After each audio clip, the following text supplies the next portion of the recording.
Hello and welcome to a quick guide on doing your own circumference measurements. You're going to need a tape measure and you're going to need something to record your measurements on. It can be really helpful to do this in front of a phone camera or a mirror so you can really see what the measurements are. I like one of these nice soft fabricy tape measures that you can literally buy from the range for like less than £1. The measurements I like to do: chest, waist, belly button, hips, each leg and each bicep.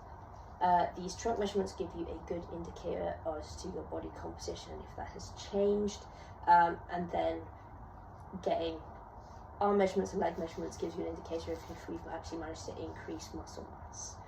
So the key thing is to always be measuring in the same place. If you are female and you wear a sports bra, ideally wearing the same bra each time would help. Doing measurements waist and hips, I would do this without our nice high-waisted leggings on.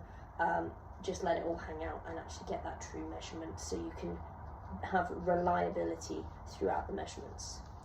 So the first one is our chest measurement. So I'm literally just going to take the tape measure all the way around, and you want this to be resting on your nipple line. So it can be helpful at this point here to consult with your mirror or your phone camera. Make sure that the tape measure is nice and level all the way across, and then you can come in and look at that little bit where the metal is and know that that is 86. You can then record that. Next one is our waist measurement. Some people have the waist measurement as the slimmest part of your waist. Generally, I find about an inch above your belly button is about right. So, coming all the way around there. Again, find that little overlap. Take a nice deep breath in. Breathe all the way out. And that is the point there where you're going to take your measurement again, either in the mirror or using a phone camera. Next one is belly button. So we're going to bring the tape measure down onto your belly button and do exactly the same. Nice deep breath in, all the way out, relax, and then that is your crossover point there, directly on the belly button. Next one is your hip measurement. This is just going to be the widest part of your ass.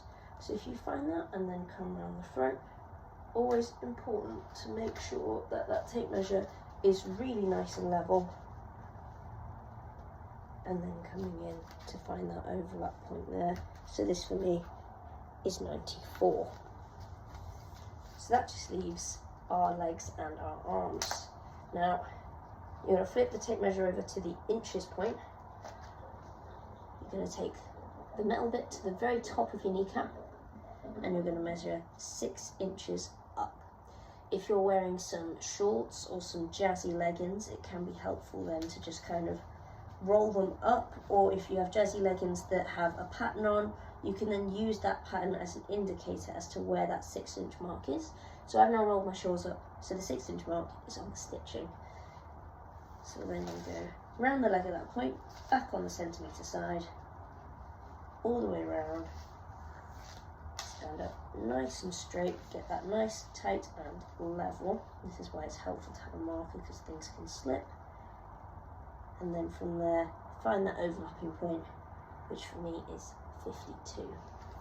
I'm going to repeat exactly the same process on the other side. So you're going to find that 6-inch point, which is here. Or if you're not wearing shorts, if you're doing this in the buff, just poking and letting go will reveal that there'll be a change in colour, and you can use that whiteness to indicate where you're going to be, or just leave a finger there. So the fingerprint can work on fabric as well, because it'll leave a little dimple. Coming around, and that's 52 as well. So we'll stand up nice and straight, look at the mirror, 52, lovely. Arms are a little bit trickier. So what we're looking for with the arm measurement there's a little bony process just here, and that is where your collarbone meets your shoulder. So if you're having trouble finding it, just follow your collarbone all the way along until you find that nice rounded little knobble. I'm going to place the tape measure there and let it run down. You can then observe in the mirror whereabouts it meets your elbow. So for me, that's about 32 centimetres. You then want to divide 32 by 2, which is 16, and you're going to run down to 16 centimetres, which is there. And then going to do a little poke, which will let me know that that's where it is. And then going to run the tape measure around where that little poke was. If you can get someone to help you with this one, it's probably a little bit better.